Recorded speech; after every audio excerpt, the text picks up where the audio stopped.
A'udzu billahi minasyaitonir rajim. Bismillahirrahmanirrahim. Alhamdulillahi rabbil alamin. Wa bihi nasta'in. Allahumma salli ala sayyidina Muhammadin nabiyil ummi wa ala alihi wa sahbihi wa sallim. Rabbi shrah li sadri wa yassir li amri wahlul 'uqdatam min lisani yafqahu qawli wala haula wala quwwata illa billahil aliyyil azim. Ilahi anta maksudi wa ridhaka matlubi, a'tini mahabbataka wa ma'rifataka. Assalamualaikum warahmatullahi wabarakatuh. Alhamdulillah wa syukrulillah wassalatu wassalamu ala rasulillah amma ba'du. Pertama sekali mari kita sama-sama bersyukur kehadrat Allah Subhanahu wa taala yang telah mengurniakan kepada kita pelbagai nikmat, dan yang terutamanya adalah nikmat iman, nikmat taqwa, nikmat taufik, nikmat hidayah dan seumpamanya. Mudah-mudahan segala nikmat-nikmat yang zahir dan batin, nikmat yang zahir yang dikurniakan Allah kepada kita, demikian juga nikmat-nikmat yang batin sentiasalah dikurniakan oleh Allah Subhanahu wa taala kepada kita semua. Pada malam ini, atas permintaan beberapa sahabat yang minta supaya dijelaskan atau dikongsikan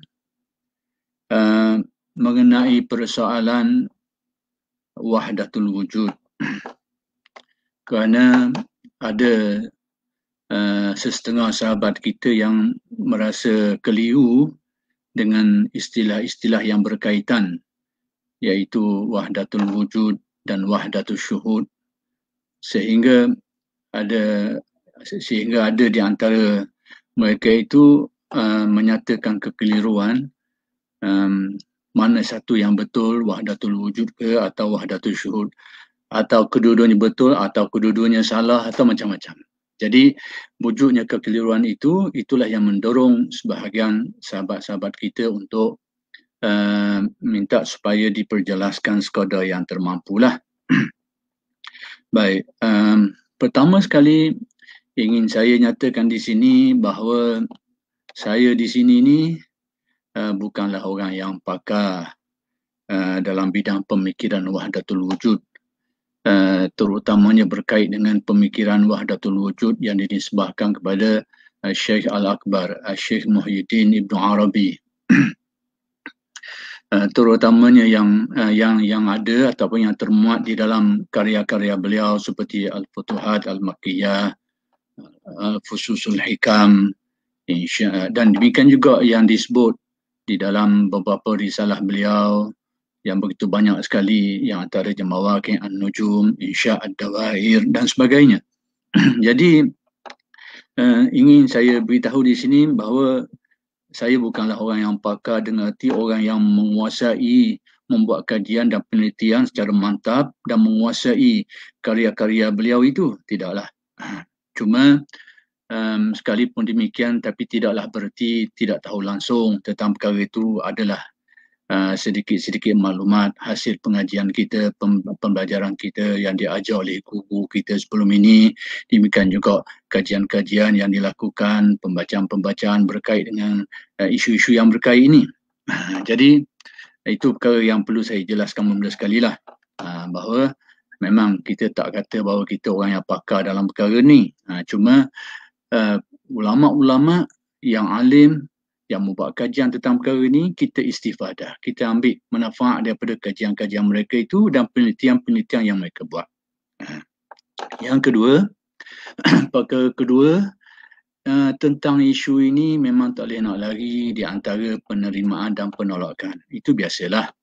Ada orang yang boleh terima perkara ni, ada orang yang tidak boleh terima, maka itu menjadi kelaziman. Mudah-mudahan kepelbagaian ini menjadi suatu cetusan yang akan mencetuskan suatu diskusi yang baik, mempercambahkan minda, mempercambahkan idea kita, minda kita untuk memahami sesuatu secara yang lebih baik, secara yang lebih tepat.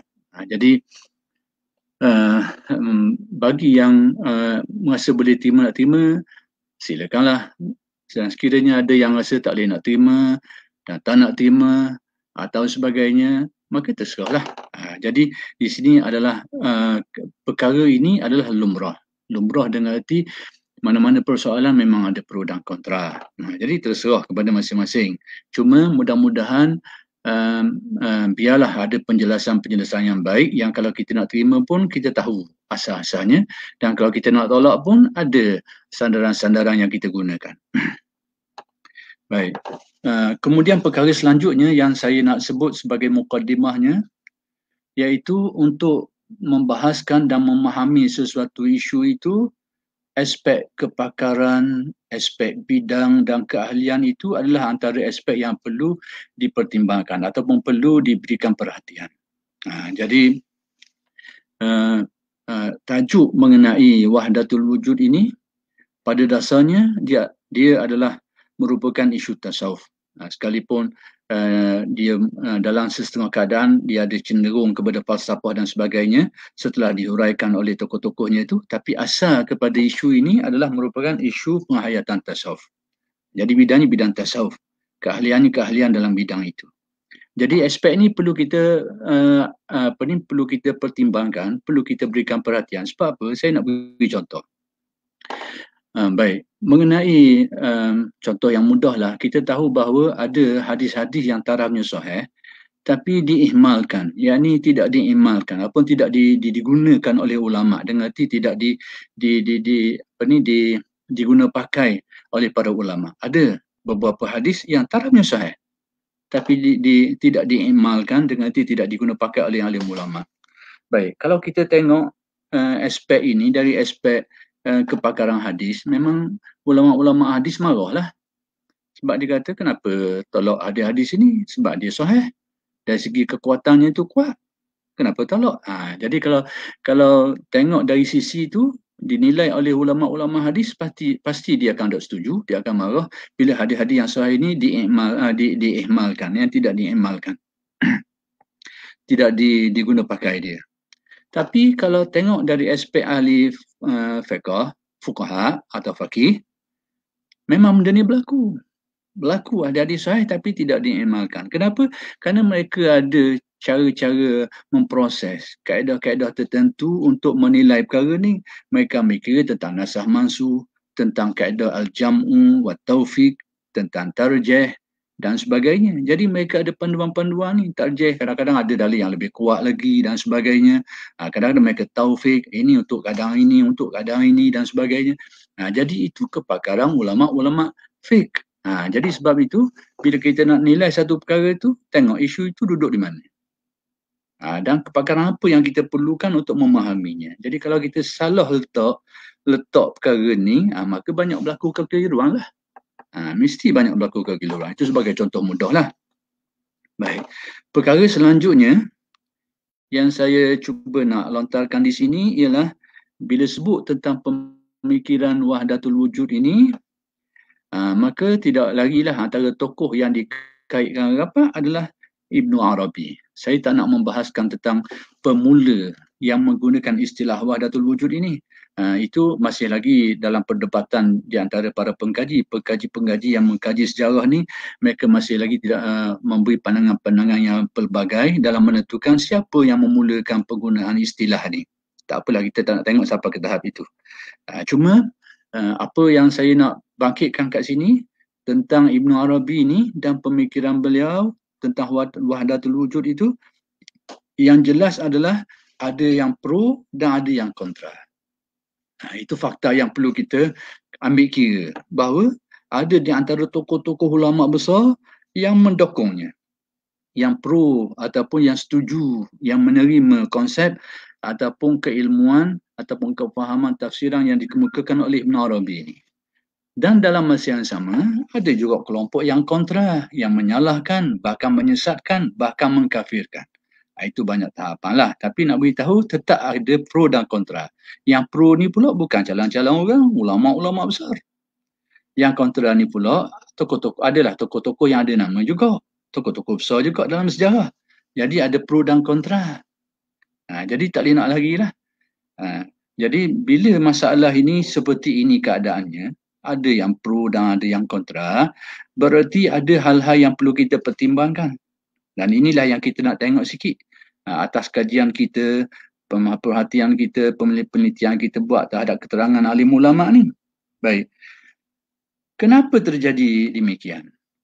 Orang-orang yang pro, orang yang mendukung, orang yang mengiyakan dan mengesahkan pemikiran Ibn Arabi ni dan menerimanya tu, atas pandangan mereka ni, mereka kata antara sebab kenapa terjadi penolakan ni sehingga disebabkan kerana wujudnya salah faham, kekeliruan atau sebagainya, bagi kelompok yang mendukung ni, dia kata kenapa timbulnya?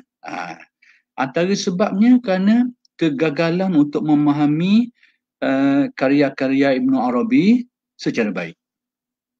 Iaitu tak dapat nak bezakan di antara i'tiqad dengan kerohanian. Ada aspek i'tiqad, ada aspek kerohanian, tak dapat nak dibezakan. Nanti akan saya berikan contoh macam mana jadi keliru bila tak nak beza aspek ni. Antara isyarat dengan hakikah. Kalau dalam Al-Quran, antara muhkamat dengan mutasyabihat, tak nak beza. Jadi itu punca kenapa timbul salah faham, tafsiran yang salah, yang keliru terhadap karya-karya Ibn Arabi ni, buah-buah fikiran ataupun kalimat-kalimat ataupun huraian-huraian Ibn Arabi dalam karya-karyanya beliau itu. Kerana kegagalan untuk memahami dua aspek ni, aspek-aspek berkenaan ni. Kerana di dalam tu ada aspek mu'taqadat, ini i'tiqad. Ada aspek-aspek rohaniyat ataupun zauqat yang bersifat zauq dan perasaan. Contoh saya nak beri contoh mudah dululah, contoh bahasa kita dulu. Bila ada seorang kebau kita nak sewa rumah, duduk daerah lain, jauh rumah duduk, kita kata dia jauh. Malah sekarang kita telefon dia, mu ni dekat je dengan aku. Tadi kata jauh, malah ni kau berdekat pula dah. Contoh. Sebab berjadi gitu, jauh tu kenyataan sungguh, jarak jauh. Tapi dekat ni ada aspek lain. Maka demikianlah. Di dalam karya-karya Ibn Arabi ni, ada aspek mu'taqadat, i'tiqad. Ada aspek ruhaniyah, mazaqat, istilah-istilah mereka ni, ahwal dan sebagainya. Jadi kalau tak dapat nak beza antara dua ni, memang keliru. Memang salah faham. Baik. Kemudian ada aspek-aspek bahasa isyarat, bahasa kinayah, ada bahasa majaz, ada istilahat, istilah-istilah. Kemudian ada, setiap ilmu tu ada istilah dia sendiri. Ada majaz, yang perkataan-perkataan yang bukan direct dipakai, bahasa majazi, bahasa kinayah, bahasa isyarat. Ada tashbih. Kita dengar orang baca baca di musim maulud, biasa kita dengar orang baca madaih. Dalam dalam madaih mereka itu anta syamsun anta badrun. Jadi kita ni kalau jenis betul-betul, kita akan kata, orang kata tu gila dah. Macam mana yang boleh kata ke Nabi ni matahari, Nabi ni bulan? Gila kamu ni? Jadi padahal bahasa ungkapan itu adalah bahasa-bahasa yang bersifat bahasa kinayah ataupun tashbih dan sebagainya. Jadi kita jadi betul-betul ni tak tahu cara dia ni, memang kita akan faham cara salah. Inilah antara sebab-sebab kenapa timbul kekeliruan, salah faham banyak bila cuba nak memahami kalam Ibn Arabi dalam kitab Futuhat dan sebagainya. Tak dapat nak beza mana bahagian isyarat, mana bahagian kinayah, majaz istilah, mana bahagian ruhaniyat, ahwal dan mazaqat dan sebagainya, mana bahagian mu'taqadat, i'tiqad dan sebagainya. Sebagaimana Al-Quran juga ada muhkamat, ada mutasyabihat. Jadi kalau kita gagal memahami perkara ni, memang kita akan jadi keliru dan banyak salah tafsir. Contoh mudah saya nak beritahu. Bila tidak ada pengecaman ini.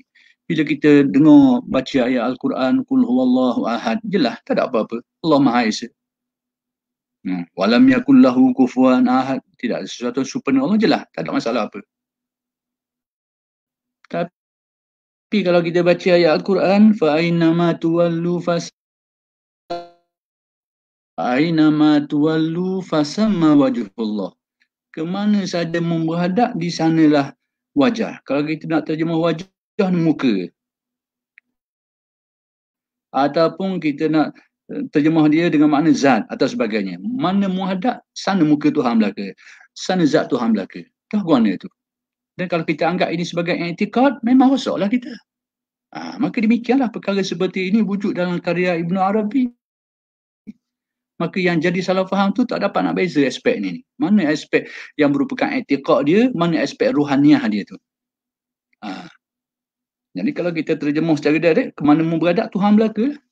Itu kita akan kata pantheism pula. Padahal itu disebut dalam Al-Quran. Jadi kalau gitu, apa maksudnya? Kena penjelasan. Kena huraian. Kena ada manhaj dia. Kena ada metod ni. Ayat yang kinayah, dia faham bahasa direct. Jenis bahasa majazi isyarat ahli tasawuf, dia faham gitu. Sebagai contoh, banyak sekali dalam karya-karya tasawuf ni mentashbihkan ataupun membuat tamsilan bahawa dunia ni seperti bayang-bayang. Az-zilu, itu hanyalah tashbih. Tapi jenis kita ni pula menganggap ahli tasawuf berkeyakinan dunia ni bayang-bayang guana benda tokoh bang witus tokoh ni. Ni punca keliru. Punca keliru, punca salah. Kau mulalah dia kata kawan ni dah betul lah, dah kenal. Padahal kawan ni dalam penjelasan itu adalah sebagai tamsilan. Adalah sebagai satu perumpamaan, bandingan. Kita duk faham betul-betul. Ini punca dia. Jadi, sekiranya tak dapat nak mengenal pasti perkara-perkara ni, memang berlaku kekeliruan. Bukan saja dalam kitab-kitab Ibn Arabi, tapi dalam Al-Quran pun kita akan jadi macam ni. Dalam hadis, bila kita baca hadis, dalam hadis taqarrub yang masyhur, saya sebut yang ada hadis yang kuat-kuat lah, tak mahu sebut ada hadis yang lain sebab dipertikatkan. Banyak ambil kuat-kuat ni, orang tahu belaka, orang kenal belaka. Senang. Baik, faiza ahbabtuhu kuntu sam'ahu. Apabila aku kasih seorang hamba, aku jadi pendengaran dia. Alladhi yasma'u bih. Yang dengannya dia mendengar. Wa basarul ladzi yubsiru bih. Dan akulah yang jadi penglihatannya, yang dengannya dia melihat. Jadi ta'bir ni memberi gambaran bahawa Tuhan jadi manusia. Tuhan saja kuntu sam'ahu. Aku jadi pendengaran dia. Aku jadi pendengaran dia, aku jadi penglihatan dia. Kalau kita nak faham cara direct. Jadi benda-benda macam ni perlu ada beza. Mana muhkamat, mana mutasyabihat, mana bahasa isyarat, mana isyarat atau kinayah, mana hakikah, mana bahasa yang soreh, mana bahasa nyata. Jadi kegagalan memahami perkara ni dalam memahami ni bukan saja berlaku dalam kitab-kitab tasawuf seperti kitab-kitab Ibn Arabi, bahkan dalam Al-Quran pun, dalam hadis pun berlaku seperti ini. Bagaimana kita nak memahami hadis yang Nabi sebut bahawa abdi ana marid, wahai hambaku, aku sakit. Tuhan sakit. Nak kata Tuhan sakit, berat nanang. Tapi hadis tu beritahu je lah. Ana marid, aku sakit, wahai hambaku, aku sakit. Ini perlu. Jadi, kalau seperti ini ada dalam hadis, ada dalam Al-Quran, maka demikian juga dalam kalangan ulama. Inilah yang perlu kita belajar, kita fahami dengan penelitian yang baik. Kena ada pedoman-pedoman. Sebab tu pedoman-pedoman yang diberi oleh ulama-ulama untuk memahami kitab-kitab yang agak rumit ni, yang kitab-kitab Ibn Arabi, Al-Jili dan Ihsan Kamil dan sebagainya tu, panduan mereka beri awal, dia beri dulu pagar, beri pagar dulu lagi. Jadi kalau kita dapat pagar ni, kita akan ada sikap yang baik lah. Kalau tidak, kita akan banyak beri tafsiran salah dan buruk sangka, bahkan tuduhan yang buruk lah. Dan sebagainya. Jadi panduan yang mereka beri, sekiranya kefahamanmu itu daripada kata-kataku ini kesimpulan daripada kata mereka, dan boleh rujuk kepada Ihsan Kamil dalam mukadimah dia tu oleh Al-Jili. Sekiranya kata-kataku ini, kefahaman dia kata-katanya itu menyanggahi, bersalahan dengan Al-Quran Sunnah, maka ketahuilah itu bukan kehendak aku. Maka sikap macam mana? Tawakuf, memberhenti dulu, sehingga Allah Ta'ala fahamkan engkau. Bukakan kau dapat faham. Jadi selagi faham cara salah tu, tawakuf dulu, bahawa itu bukan kehendak dia. Sehingga kaji lagi sehingga nampak, sekiranya nampak. Itu pedoman yang diberi kita. Tapi kita langgar pedoman ni. Kita langgar. Jadi setiap keilmuan tu dia ada takhasuh dia, dia ada pedoman dia, dia ada prinsip dan sebagainya. Tapi bila hal-hal seperti ini, bidang pun dia ambil kira, tentang aspek-aspek tadi berambil kira, maka berlakulah tafsiran salah, kekeliruan, kekeliruan dan sebagainya. Jadi saya ingat dulu ada kita pernah dengar orang kata tak betul ahli tasawuf ni, kerana dia kata kita ni sebagai bayang-bayang kan stokor gini ni. Jadi ternyata bahawa itu kekeliruan yang sangat nyata lah. Pujinya kerana mudah faham bahasa ahli tasawuf. Ahli tasawuf guna bahasa tashbih, tamsilang, nak khabar gini dari aspek-aspek tertentu, bahas secara direct gitu. Ini antara sebabnya. Okey. Itu sebagai mukadimah kepada apa yang kita nak bahaskan. Baik. Sekarang saya nak pergi kepada istilah ni dulu. Istilah wahdah al-wujud ini. Mari mana istilah, apa pengertian daripada wahdah al-wujud ni? Apa benda istilah-istilah ni? Baik. Ternyata bahawa perkataan wahdah ni memang diguna pakai oleh ulama-ulama tasawuf dalam kitab-kitab mereka dalam menjelaskan tentang bab ketuhanan. Diguna pakai. Sebab tu saya tak nak bahas panjang tentang siapa pemulanya tu, kerana masih lagi kekeliruan ataupun ulama berbeza pendapat dan menentukan orang yang mula-mula guna istilah ni. Tapi yang nyata sekarang dalam kitab-kitab tasawuf ada perkataan wahdah ni. Dalam membahaskan tentang aspek ketuhanan. Sama ada kita Arab ke ataupun kitab Melayu. Kalau kitab Melayu tengok Durrun Nafis lah. Durrun Nafis dan kitab-kitab Arab pun dalam Haqaiq pun ada guna istilah ni. Dan sebagainya, kitab-kitab lain lagi banyak. Jadi yang penting kitab wahdah diguna dalam kitab-kitab tasawuf. Cuma wahdah, perkataan wahdah yang mereka guna tu dengan erti keesaan. Dan dia mencakupi wahdah af'al, yakni keesaan sifat Tuhan. Wahdah sifat, keesaan sifat Tuhan. Kemudian wahdah zat, keesaan zat Tuhan. Jadi wahdah yang mereka pakai ni, tengok, kepada af'al, kepada sifat, kepada zat. Jadi wahdah ini adalah dengan erti keesaan. Cuma kalau kita tengok dalam kitab-kitab tasawuf, mereka ada setengah tu wahdah af'al ni, keesaan Tuhan pada perbuatannya, dengan makna segala apa yang berlaku pada makhluk ini, pembuat sebenarnya adalah Allah. Yakni semua itu berlaku dengan kudrat dia dan kehendak iradat dia. Bahasa mudah. Apa-apa yang berlaku pada alam semesta ni, jauh pada makhluk semuanya ni. Itu wahdatul af'al ni. Cuma dalam setengah kitab tasawuf, mereka guna istilah lain sikit, ada setengahnya. Wahdah af'al ni mereka guna istilah wahidiyah. Tapi tak lagi daripada perkataan wahid tadi tu.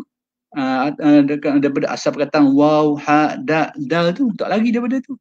Jadi ada yang guna perkataan wahidiyah merujuk kepada wahdah af'al. Kemudian tentang wahdah sifat pula, mereka guna perkataan yang samalah, wahdatul sifat. Istilah wahdah mereka kekalkan. Ada setengahnya itu tentang wahdah zat ni, tentang keesaan zat Allah Ta'ala ni, mereka guna istilah lain, ahadiyah. Tapi perkataan-perkataan tadi tu sumbernya serupa. Punca dia serupa. Yang mana penggunaan mereka terhadap perkataan wahdah ni semuanya merujuk kepada pengertian keesaan. Keesaan. Sama ada sifatnya, af'alnya, sifatnya atau zatnya. Jadi timbul istilah wahdatul wujud itu adalah merujuk kepada keesaan zat Allah. Salah satu daripada cabang-cabang wahdah ni. Okey. Baik. Baik, sekarang perkataan wahdah itu maksudnya. Keesaan. Keesaan. Dia bukan bermaksud penyatuan. Jangan terima penyatuan. Kalau penyatuan itu, istilah Arabnya orang panggil wahdah, orang panggil ittihad. Dalam usuluddin, antara ajaran-ajaran sesat, disebut fahaman-fahaman sesat, adanya fahaman ittihad dan hulul. Ittihad, itu penyatuan. Kalau sekiranya yang dimaksudkan Tuhan itu bersatu dengan makhluk, sehingga Tuhan jadi makhluk, makhluk jadi Tuhan. Itu orang panggil wahdah, orang panggil ittihad. Kalau dengan makna itu. Bukan wahdah. Ataupun yang dikendaki dengan makna wujud Tuhan dengan wujud makhluk ni serupa, sama tarah. Sama tarahnya wujud ni. Wujud Tuhan, wujud makhluk, sama je. Yang ini pula, perkataan yang lebih sesuai, lebih tepat untuk menyebutnya disebut wahdatul mawjudat, bukan wahdatul wujud. Tengok dari segi istilah tadi tu. Tengok. Kalau kita cuba nak memahamkan kalimah ini dengan makna Tuhan bersatu makhluk, perkataannya bukan wahdah, tapi ittihad. Dan kalau kita nak beri kefahaman bahawa wujud Tuhan, wujud makhluk ni sama je, setaraf je, sama saja, itu wahdatul mawjudat. Baik. Baik, sekarang saya nak bahas sikit tentang perkataan wujud pula. Al-wujud, wahdah al-wujud. Kita nak tengok dari segi aspek penggunaan bahasa istilah sudah ada. Tak mahu pergi dari segi karya, kata-kata itu panjang cerita. Kita tengok dari segi penggunaan perkataan, istilah tu sendiri. Apa maksud daripada istilah tu? Baik, perkataan al-wujud. Kalau kita tengok perkataan al-wujud ini, tengok kitab Usuluddin lah. Usuluddin di antara antara Al-Asy'ari, Al-Maturidi dan sebagainya ada perbezaan. Mereka ni khilaf. Apakah wujud itu sama dengan zat atau lain? Jadi khilaf ini kadang-kadang orang kita pening baca. Padahal khilaf tu khilaf lafzi, maksud khilaf dari segi bahasa je. Tapi orang kita pening. Tapi oleh kerana benda disebut dalam kitab, ngaji jugalah. Apa beza antara zat dengan sifat. Akhir sekali tak faham-faham. Pening. Jadi hak tu tak apalah. Cuma nak kabarnya, aspek bahasan-bahasan seperti ini bukan lagi taraf fardu ain, tapi disebut dalam kitab-kitab yang kecil-kecil yang membahaskan tentang usuluddin tu. Disebut. Jadi orang kita kadang-kadang jadi keliru sikit situ. Keliru guanya. Dengan tentang wujud Tuhan tidak faham juga ni. Minta berlindung dengan Allah lah. Padahal membahaskan aspek ini bukan taraf fardu ain, membahaskan tentang wujud Allah tu, itu memang fardu ain, benda yang wajib kita tahu. Tapi tentang teknikal istilah ni, perincian dia tu bukan taraf fardu ain. Cuma saya nak beritahu ada kekeliruan di kalangan sebahagian sahabat-sahabat kita. Kadang-kadang bila dia tak faham ngaji benda ni, dia rasa tak selesai fardu ain dia. Jadi dia ragu sendiri tentang akidah dia. Ini minta berlindung dengan Allah. Baik. Wujud ni. Jadi setengah sebahagian di antara mereka itu ada yang menyamakan antara wujud dengan zat. Jadi wujud dan zat itu benda yang sama. Jadi al-wujud sama dengan zat Tuhan. Sebahagian lagi pula dia kata beza antara wujud dengan zat. Sebab tu zat mereka guna perkataan lain, al-mawjud. Zat yang bersifat dengan wujud, nak bezakan. Kerana wujud itu merupakan hal bagi zat tersebut. Jadi mereka namakan zat yang bersifat wujud itu sebagai al-mawjud. Jadi ini khilaf di antara mereka, tak apalah. Tapi kita nak ambil perkataan al-wujud tadi tu. Atas kelompok alim ulama yang kata wujud itu sama dengan zat, inilah di sini. Bila sebut wahdatul wujud, dengan arti wahdatul zat, keesaan zat Allah. Keesaan zat Allah. Itu yang perlu kita faham daripada perkataan tu. Baik, sekarang bila timbul istilah ni, wahdatul wujud ni, kalau kita nak tengok dari aspek lain, dia kalau orang ngaji bahasa Arab dari sudut idhafahnya, wahdahal wujud, keesaan zat. Kalau nak ambil bahasa lebih mudah sikit, tukar dia kepada sifat. Maka inilah yang digunakan oleh almarhum Syekh Abdul Halim Mahmud, Syekhul Azhar dulu. Kerana sabuk sangat, bukan sabuk, pening orang duk bolok-bolok ni, wahdatul wujud tu je, dia tukar kepada bentuk ayat yang lain. Daripada wahdatul wujud kepada idhafah, tukar kepada sifat mausuf, iaitu al-wujud al-wahid. Yang wujud yang maha esa, al-wujud al-wahid. Jadi al-wujud al-wahid itu adalah sama dengan wahdah al-wujud. Cuma terma dari segi bahasa tukar daripada bentuk idhafah kepada bentuk sifat dan mausuf ni. Tapi kefahamannya macam tu. Ini diguna pakai antara ulama-ulama yang menggunakan istilah ini adalah seperti yang saya sebut tadi, Syekh Abdul Halim Mahmud, bekas Syekhul Azhar dulu. Baik, maka sebab itulah setelah berlakunya salah faham terhadap istilah wahdatul wujud ni, bila berlaku dah salah faham, maka ulama-ulama kita mulalah menjelaskan dalam kitab. Antaranya yang kita temui kalau di Terengganu kita ni, ulama besar kita dulu kok Tok Guru Paloh lah. Dia ada satu kitab besar dia, Ma'arijul Lafaz. Dalam tu dia nyata, dia beritahu. Wahdatul wujud ni ada dua versi. Satu versi muhakkikin. Dan itulah yang sebetulnya daripada yang dapat dipaham daripada istilah tu sendiri, perkataan tu sendiri. Tapi oleh kerana sudah ada tafsiran-tafsiran yang lain daripada itu, disebut juga. Ada satu versi lagi, wahdatul wujud dengan mana di sisi mulhidin, kelompok-kelompok mulhid. Iaitu yang memahami istilah ni dengan makna bukan keesaan Tuhan, tapi Tuhan bersatu dengan makhluk. Padahal perkataan itu sendiri tak bawa ke situ. Jadi oleh kerana berlaku dah benda ni, maka ulama kita ambil kira sehingga mereka sebut wahdatul wujud indal muhaqqiqin satu, wahdatul wujud indal mulhidin, di sisi golongan kelompok mulhid satu lagi. Tapi tetap mereka namakan sebagai wahdatul wujud. Okey. Jelas dari segi itu. Kodok-kodok lah lebih kurang. Baik. Kemudian perkara selanjutnya yang saya nak jelaskan ialah tentang apa sebenarnya wahdatul wujud ini? Sebelum pergi ke wahdatul syuhud, apa sebenarnya wahdatul wujud? Kita kena tahu dulu benda ni. Buah benda ni. Buah lima, durian ke benda? Baik. Wahdatul wujud ni, pertama sekali dia adalah pengalaman kerohanian. Dia adalah bahagian mazaqat, bahagian zauq, bahagian ruhaniyah. Dia bukan bahagian i'tiqadat. Pengalaman. Kita kena tahu tu, status tu. Bahawa wahdatul wujud ini satu pengalaman kerohanian.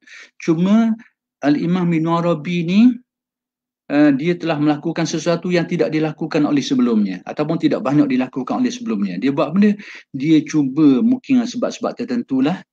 Kerana nak jaga keilmuan ini dan sebagainya. Dia cuba mencurahkan pengalaman-pengalaman tadi dalam bentuk ungkapan-ungkapan. Tulisan-tulisan dan sebagainya, yakni dalam bentuk kitab. Itu je.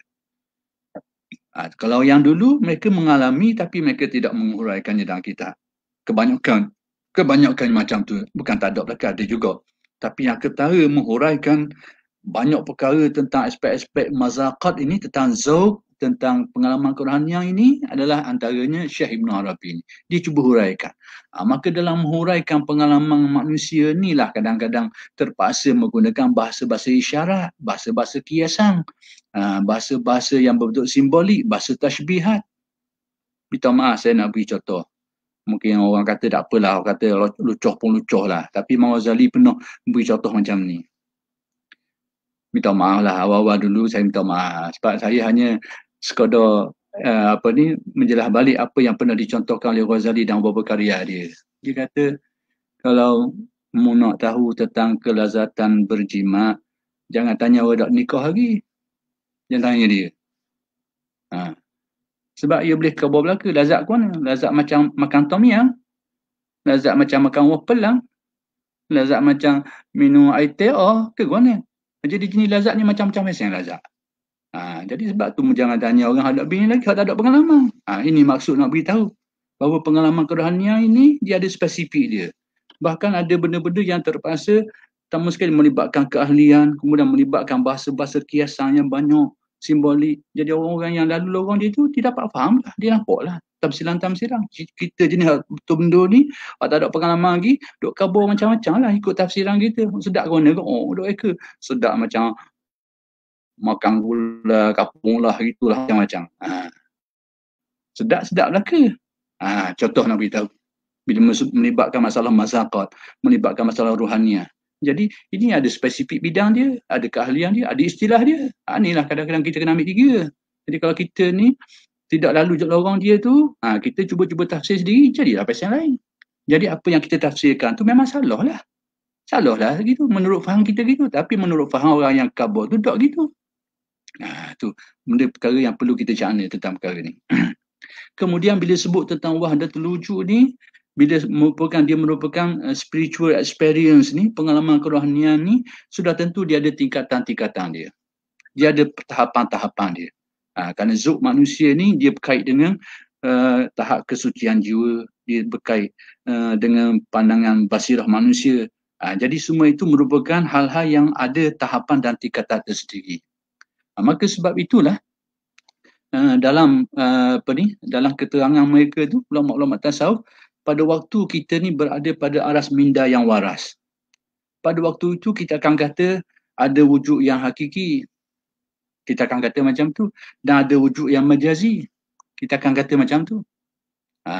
Kita akan kata wujud hakiki, wujud majazi. Kita akan kata macam tu sebab kita berada pada minda yang waras. Panca indera sihat, minda kita waras. Kita akan kata macam tu. Wujud yang hakiki, wujud Allah. Wujud majazi ni adalah wujud makhluk seluruhnya. Maka dalam keadaan seperti itu, kita disebut sebagai berada pada tauhid az-zat, mentauhidkan keesaan zat Allah. Kita kata wujud hakiki hanya satu je, Allah Ta'ala. Tapi dalam apabila bagi orang yang mengalami pengalaman spiritual ni, kerohanian dia meningkat dalam menyaksikan hakikat-hakikat tauhid dan keyakinan ni, ada sampai satu tahap disebabkan kerana tawajuh tumpuan hatinya itu hanya memandang kepada keesaan kewujudan Allah, menjadikan dia ni lupa wujud makhluk ni, lupa. Sebab dia ingat lupa tu, lupa ni spiritual experience, pengalaman rohani. Dia lupa kewujudan makhluk ni. Sehingga dia kata yang wujud itu hanyalah satu, iaitu Allah. Bukan dia kata wujud makhluk tu Allah. Yang wujud sebenar tu Allah saja. Hak lain dia lupa dalam pandangan mata hati dia, basirah dia. Jadi pada tahapan ini disebut wahdah al-wujud ataupun wahdah az-zat. Baik. Secara mudahnya macam itulah. Baik. Macam mana pula dengan wahdatul syuhud? Ada orang kata hak tu wahdatul syuhud. Bukan wahdatul wujud. Ni kita nak tengok istilah baru ni. Bukan baru, istilah lama. Istilah wahdatul syuhud ini secara mudahnya telah dikemukakan oleh tokoh-tokoh ulama terutama dari India lah. Antara Syekh Ahmad Faruqi kalau tak silap ataupun Syekh Shah Waliullah Dahlawi. Yang mana istilah ini dikemukakan untuk alternatif apabila istilah wahdatul wujud ini telah ditafsir secara salah. Setelah dikelirukan, setelah terkeliru, dikelirukan, ditafsir secara dan tersalah tafsir tentang wahdatul wujud, maka dikemukakan istilah wahdatul syuhud untuk mengelak kekeliruan itu. Itu asal timbul istilah ni. Baik. Sepanjang sejarah dia, saya dah lupa rujukan tu sebab lama dah duduk kaji, dulu pernah buat kajian jugalah tentang istilah wahdatul syuhud ni. Tapi sekarang ni kita nak tengok tentang apa mafhum wahdatul syuhud ni.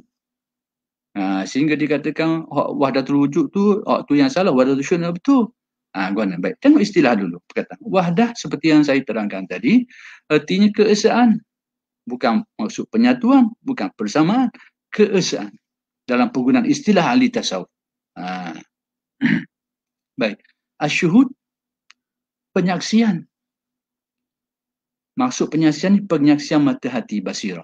Baik, kalau kita gabung dua perkataan tu, wahdatul syuhud, yakni keesaan penyaksian. Dah apa benda? Apa benda?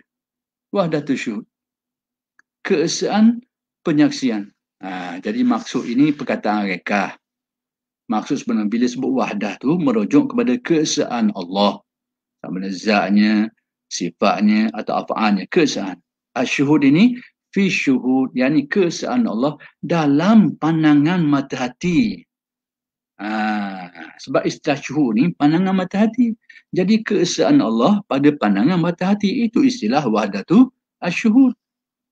Jadi kalau begitu, istilah wahdatul syuhud ini adalah merupakan pengalaman kerohanian. Jadi dia benda serupa tapi tengok dari angle lain. Tengok dari aspek lain.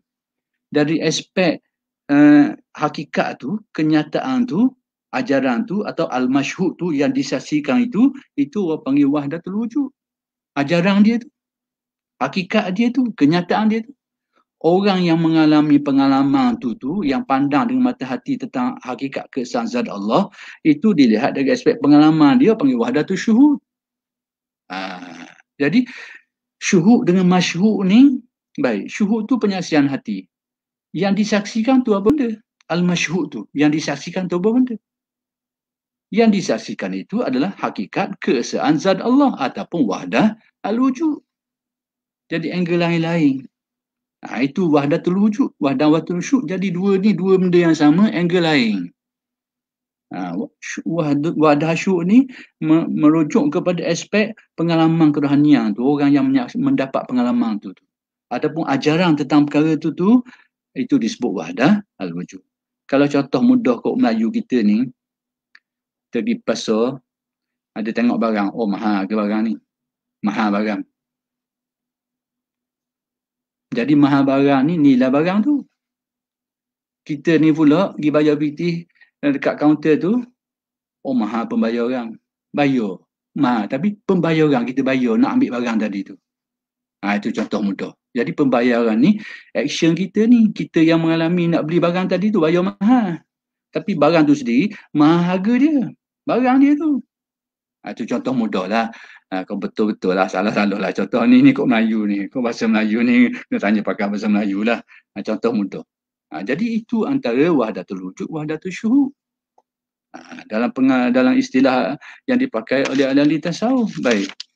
Secara mudahnya begitulah yang kita nak faham tentang wahdatul wujud dengan wahdatul syuhud. Baik. Perkara yang saya nak secara mudahnya bahawa wahdatul wujud ni ataupun wahdatul syuhud ni adalah merupakan penghayatan terhadap di satu bentuk spiritual experience, satu pengalaman kerohanian yang dilalui oleh orang ahli tasawuf yang menjalani suluk mereka tu, iaitu satu kesedaran yang tinggi terhadap keesaan wujud Allah yang melupakan mereka terhadap yang lain. Dan kesedaran itu, kesedaran terhadap hakikat sebenar, hakikat tinggi. Bukan khayal. Kalau kita anggap itu satu khayalan, berarti kerana syuhud ni, penyaksian mata hati yang dialami oleh tasawuf ni sebenarnya adalah merupakan sesuatu yang timbul, sesuatu yang berasal daripada hakikat iman, hakikat iman dan hakikat keyakinan yang ada dalam hati dia tu. Dia yakin yang wujud sebenar hanyalah Allah Ta'ala saja. Itu keyakinan dalam hati dia. Tapi bila sampai satu syuhud, dia mengalami merasainya sehingga lupa benda lain. Itu dia. Jadi sebenarnya dia satu bentuk penghayatan. Bahasa mudahnya, dia adalah penghayatan terhadap firman Allah Ta'ala, kullu man 'alaiha fan wa yabqa wajhu rabbika. Setiap sesuatu itu binasa semuanya. Sehingga yang kekal sebenarnya hanya zat Allah Ta'ala. Jadi pengalaman itu, iaitu kesedaran ni, bahawa makhluk seluruhnya binasa, yang kekal hanyalah Allah Ta'ala. Jadi kesedaran, kefahaman tentang hakikat ini menguasai jiwa dia tu. Itu panggil wahdatul wujud. Menguasai perasaan dia. Sehingga dia makhluk semuanya macam tak ada dah. Bukan dia nafi makhluk ada, nafi guanya dia sendiri ada. Dia pun makan juga, minum juga. Tapi kesedaran hati dia sedar makhluk ni tak ada dah. Pada hukum hakikatnya tak ada dah. Hak wujud sebenarnya hanyalah Allah. Itu spiritual experience. Kena tahu benda ni. Benda tu. Kemudian demikian juga dia dah penghayatan kepada hadis Nabi. Kana Allah walam yakun syai'un ghairuh. Yang ada hanyalah Allah. Tidak ada sesuatu selain daripadanya. Sebelum dijadikan alam dan selepas dijadikan alam. Sebelum dijadikan alam, yang ada sebenar-benar ada tu Allah Ta'ala saja. Tidak ada sesuatu yang lain selain daripada Allah Ta'ala. Setelah dijadikan alam pun gitu juga.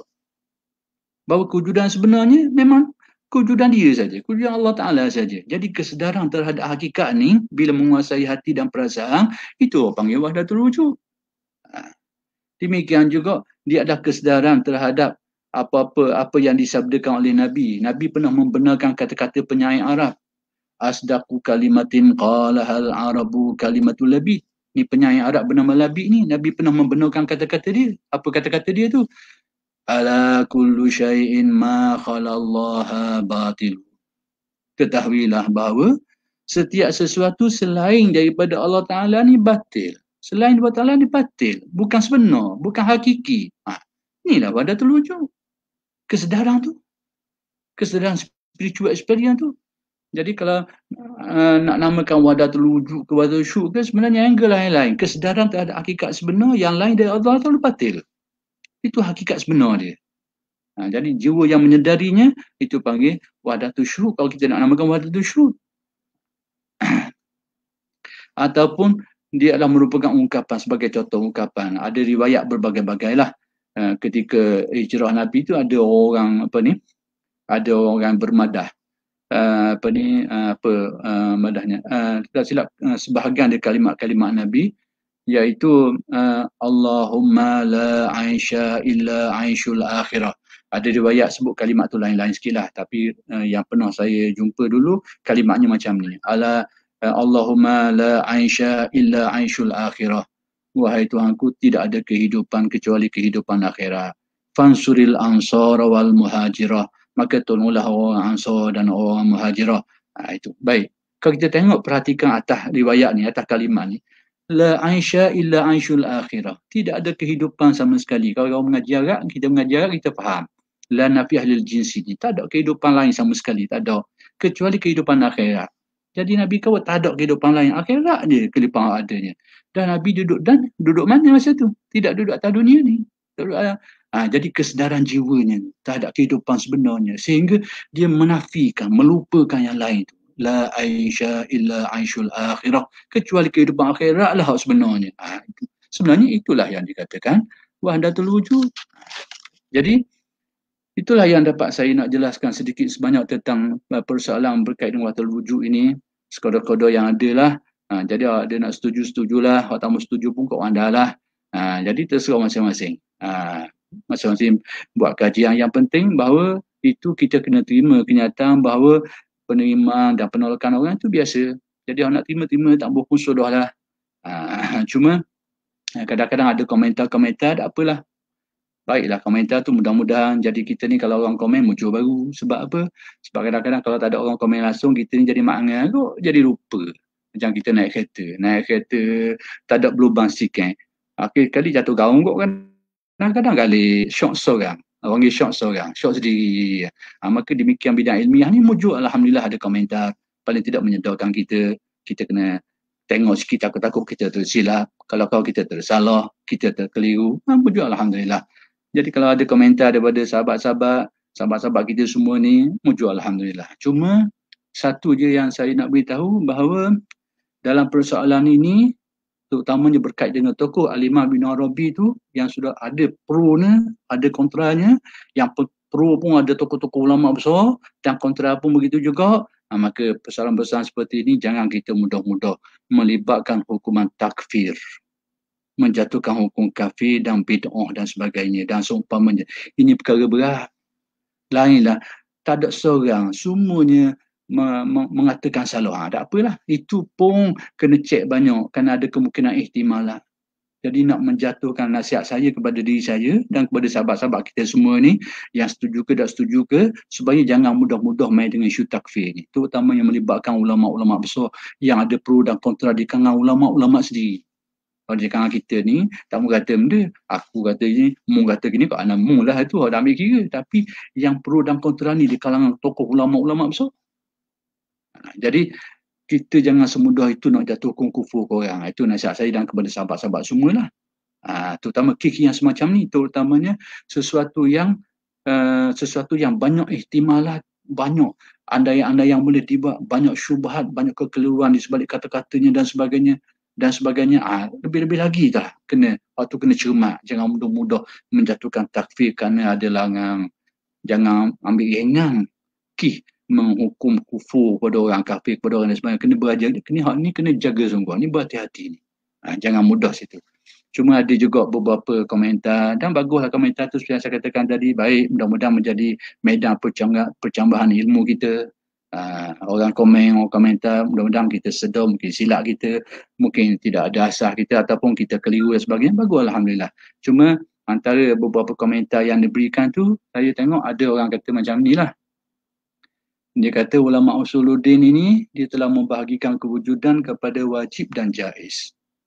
Kemudian dia kata kedua-duanya hakiki. Ini kita rasa cendeng sikit lah. Cendeng mana? Bila sebut wajib dan jaiz, sudah tentu bila sebut jaiz ni, perkataan lain untuk jaiz, satunya wajib ni maksudnya wajibul wujud lah. Wujud Allah Ta'ala lah. Yang kedua jaiz, jaizul wujud. Wujud yang jaiz, yang harus. Bila sebut yang harus ni, perkataan lain dia adalah perkataan mungkin. Dan perkataan lain lagi majazi. Jadi bila sebut jaiz, mungkin, majazi, artinya itu bukan hakiki lah tu. Tapi kalau kita kata alam ini, wujud ni ada yang wajib, ada yang jaiz, dua-duanya hakiki belaka, itu peling lah sikit. Peling. Peling ni belawang. Kecuali kita kata kewujudan yang Tuhan buat tu ada yang wajib, ada yang jaiz dan dua-dua tu wujud belaka. Tu tak apa. Dua-dua wujud. Tapi satu wujud wajib, satu wujud jaiz. Ni kita kata dua hakiki belaka. Tu sakit. Bila sebut jaiz tu bukan hakiki lah maksudnya. Jadi ini antara benda yang perlu kita sama-sama perhatikan mungkin. Tak tahulah, takut ada orang kata boleh kata gini juga. Allah Alam, terserah macam dalam satu medan ni, dalam satu dewan ni ataupun satu bilik ni ada orang seorang namanya Abu, ada patung berupa macam Abu seorang ni. Tiba-tiba kata dua-dua ni sama je orang Melaka. Boleh tak nak kata gitu? Dua-dua ni sama je orang Melaka. Salah. Tak boleh kata, kalau kita kata dua-duanya ada, betul. Dua-duanya ada. Satu ada orang sungguh, satu ada patung. Betul. Tapi kalau kata dua-dua ni sama, orang Melaka, itu kenyataan yang salah. Bahasa yang salah. Baik. Kemudian ada juga yang memberi penjelasan, dia kata, cuba memahamkan pemikiran tasawuf dia guna bahasa ni. Saya rasa bahasa ni pun kurang bahasa peling jugalah. Dia kata ahli tasawuf ni menafikan kewujudan makhluk. Kemudian menyamakan wujud makhluk dengan wujud Tuhan. Tak guna jadi gitu. Bila sebut nafi, tak ada. Nak sama guna lagi, benda tak ada. Jadi ahli tasawuf menafikan wujud. Tak kaya nak samakan pula nafi. Nafi tak ada. Kita nak sama ni bila benda ada. Ada tu bolehlah sama dengan tu sama ni. Jadi bahasa-bahasa ni lah yang kadang berlaku salah faham. Baik, kemudian ada juga memberi satu gambaran bahawa wujud makhluk menurut pandangan ahli tasawuf ni adalah bayang. Macam saya buat dia lah, bayang. Ataupun waham. Itu istilah dia. Itu bahasa isyarat dia. Itu bahasa tamsilan dia. Kita duk faham cara betul benda tu macam mana. Kita ni kadang-kadang kita tak guna bahasa dia pakai. Jadi banyak kitab-kitab tasawuf menggambarkan alam ini seperti bayang. Cuma dia guna istilah bahasa tasbih tu. Kadang-kadang ada tu tasbih tu dia buang. Macam tadilah anta syamsun. Sebenarnya anta kasyamsi. Penggunaan bahasa-bahasa ni dah ada tujuan Melaka. Kalau orang Haji Balarah dia tahu rahsia ni. Apa beza anta asadun dengan anta kal asadi? Lain. Engkau seperti singa. Tamsilan tu. Dengan engkau singa. Dua-dua ni perbandingan belaka. Tapi pengertian lain-lain. Engkau kalau orang kata bahasa anta kal asadi, engkau seperti singa, mu ada mirip-mirip je. Macam-macam singa tu. Tapi beza banyak lagi. Tapi kalau kata anta asadun, mu ni 1% panggil singa. Tu dia. Seperti singa. Macam tu. Jadi bahasa-bahasa macam ni kadang-kadang kita baca secara direct. Kita mula kata orang ni tak apa betul, tak apa sihat. Padahal bahasa dia tu. Jadi ulama-ulama tasawuf dan kitab mereka itu banyak menggunakan tamsilan bahawa alam seperti bayang untuk menggambarkan status. Contoh macam mana? Contoh bayang. Dia nak gambarkan makhluk ni macam bayang. Bukan dia kata makhluk ni bayang. Macam bayang. Ada tu tasbih tu jangan lupa. Tapi dia buang kerana nak beritahu bahawa tamsilan tu sangat rapat. Baik, contoh macam mana? Satu benda dengan bayang dia. Bahawa bayang ni semata-mata bergantung atas benda ni. Tu nak khabar. Kedudukan kita ni macam tu. Macam bayang-bayang. Dari segi bergantung. Sebab ada kita ni ada bayang ni. Dan ke mana gerak kita digerakkan oleh bayang ni. Ni tauhid af'al. Gerakkan oleh bayang. Apa-apa berlaku atas kita ni atas bayang ni berlaku. Itu tamsilan yang mereka nak sampaikan. Bukannya kata kita ni bayang. Tapi oleh kerana kita ni betul-betul. Kita pergi rumah orang. Nak mina anak orang. Pergi jumpa tuan rumah jenis betul-betul. Wahai Pak Abu, kami ni mari ni nak petik bunga. Pak Abu ni betul-betul ambil lah bunga depan tu, tak ayang ke bunga tadi kat namu lah jenis betul-betul. Tapi kawan ni mari guna bahasa lain. Jadi sebab tu kena faham bahawa punca timbul kekeliruan ni kerana aspek-aspek yang saya tekan tadi. Tak dapat nak beza mana isyarat, mana kinayah, mana majaz, mana tasbih dengan mana bahasa hakikah, mana bahasa sorohah. Dia nak beza. Tak ada manhaj situ. Kalau tak ada benda ni bukan saja kita akan menyesatkan kita bila baca kitab kita ni. Baca Quran pun kan jadi sesat. Seperti yang saya contohkan tadi lah. Ayat aqaid macam mana? Yang muhkamatnya, yang mutasyabihatnya. Wa huwa ma'akum. Nak terjemah macam mana? Itu dia. Benda-benda macam ni perlu, manhaj ni perlu ada. Mungkin ada orang tanya, dah sebab apa guna bahasa gitu? Ni tak payah jawab lah. Persoalannya sebab apa ayat gitu ada dalam Quran? Sebab apa ayat gitu ada dalam hadis? Tu jawapan dia. Baik, jadi ini aspek-aspek yang perlu dilihat lah. Jadi semua-semua ini adalah merupakan bagus. Jadi kalau ada orang setuju, tak mau setuju, tak apalah. Cuma kita nak jelaskan keadaan benda-benda macam ni, yang rasa sesuai dengan dia dipakai, tak sesuai tak apalah. Dan terima kasih banyak-banyak kepada orang yang beri komentar-komentar ni. Mudah-mudahan kalau saya tersilap, saya tersedar, saya tersalah tafsir, mungkin saya betul dan sebagainya. Mudah-mudahan kita bersama-sama mengambil sikap daripada Sayyidina Umar bin Khattab radhiyallahu anhu, rahimallahu mra'an ahda ilayya uyubi. Mudah-mudahan Allah Ta'ala beri rahmat kepada seseorang yang tunjuk kepada aku kelemahan, keaiban, kesilapan diriku. Jadi sekadar itu sajalah yang saya rasa saya nak jelaskan. Mudah-mudahan yang sedikit ini memberi manfaat kepada kita semua. Aqulu qawli hadza wa astaghfirullahalazim li wa lakum. Assalamualaikum warahmatullahi wabarakatuh.